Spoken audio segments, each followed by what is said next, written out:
শুধুমাত্র পাসপোর্ট দেখলেই বাংলাদেশ থেকে ভারতে প্রবেশ করতে দেওয়া হচ্ছে।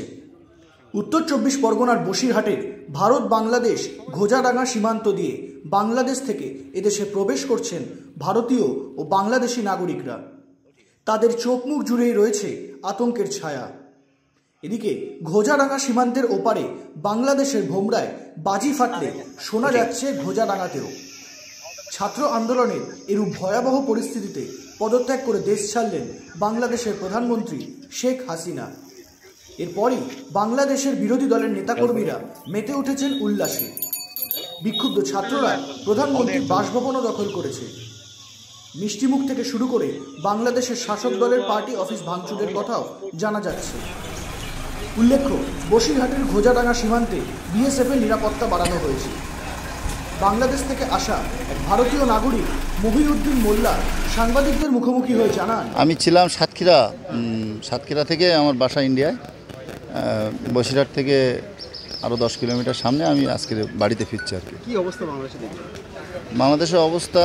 এতদিনে তো আন্দোলন চলছিল, আন্দোলন হচ্ছিল। আজ হঠাৎ শুনতে পেলাম দুপুরের টাইমে যে শেখ হাসিনা বাংলাদেশ থেকে পদত্যাগ দিয়ে চলে গেছে। এই পর্যন্ত শোনার পরে তারপর দেখলাম সমস্ত দিকে উত্তাল অবস্থা, মিটিং মিছিল, বিভিন্ন আওয়ামী লীগের যে সমস্ত পার্টি অফিস বা বিভিন্ন যেসব কার্যালয়গুলো সব ভাঙচুর করছে। এইসব দেখে আসলাম। ভোমরাতেও মিছিল হচ্ছে, ওপারে বিভিন্ন মিছিল টিছিল নিয়ে লোকজন সব আছে। আতঙ্ক বলতে তেমন কিছু নয়, কারণ যেভাবে মিছিলটা হচ্ছিল জনসাধারণের উপরে তো এইভাবে অ্যাটাক কেউ করেনি।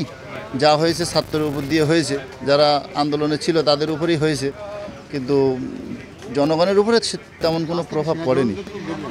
রাস্তায় সেনা বা পুলিশ বা বিভিন্ন সমস্ত প্রশাসনের দেখা গেছে আর কি। পাসপোর্টের ভিসা 1 বছর, কিন্তু আমি তো গেছিলাম একটা অন্য কাজে, আসার ছিল 2 দিন আগে, কিন্তু পরিস্থিতির প্রেক্ষাপটে আমি 2 দিন লেট করে আসছি আর কি। পরিস্থিতি তেমন কিছু নয় এখন। যে পরিস্থিতি এখন, সরকার কিভাবে কি হবে না হবে তাই নিয়ে সব আনন্দ উত্তাল সমস্ত কিছু। মানে দেশ স্বাধীনতা হওয়ার পরে যেমন একটা আনন্দ ছিল পুরো বাংলাদেশ, ঠিক সেরকম একটা আনন্দের জায়গায় মানে বাংলাদেশ চলে এসছে আর কি। এদিকে বাংলাদেশি নাগরিক আলহাজ কাজী আল মুন তিনি বলেন, রাষ্ট্রপতির কাছে উনি ক্ষমতা হস্তান্তর করে রাষ্ট্রপতি আর্মি জেনারেল ওনারা হচ্ছে এটা নিয়ে বসবাস করে একটা সর্বদলীয় হচ্ছে পরীক্ষা করে সবার হাতে নির্বাচন ফেরাতে করবে। আর এখন মোটামুটি শান্ত আছে। এই এলাকার কিছু লোকজনের আনন্দ মিছিল করতেছে। এই উত্তাল হয়ে আছে তো বাংলাদেশ? না, খুব বেশি সেরকম না, শান্ত দেখলাম। আমরা তো আসলাম 100 কিলোমিটার দূর থেকে প্রায়, তা তেমন করে না। আর কিছু লোকজন জনগণ আনন্দ মিছিল করতেছে রাস্তায়। পরিষ্কার দেখা যাচ্ছে। পুজো ছিল গত কয়েকদিন আগে, আজকের থেকে না। এটা ছিল গত 4-5 দিন ধরে, আজকের থেকে এগুলো না।